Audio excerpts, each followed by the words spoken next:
Pri ogledu gradbišča novega vrtca v Dobovi smo ugotovili, da dela tečejo po predvidenem planu.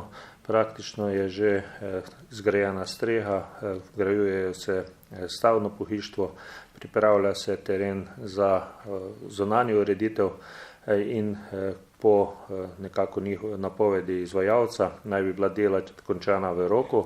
V tem trenutku občina tudi ima razpis še za opremo, tako da predvidevamo, da bo se oprema začela lahko že tudi vgrajevati v letošnjem letu in seveda selitev bi bila najkasneje januarja ali pa februarja drugega leta.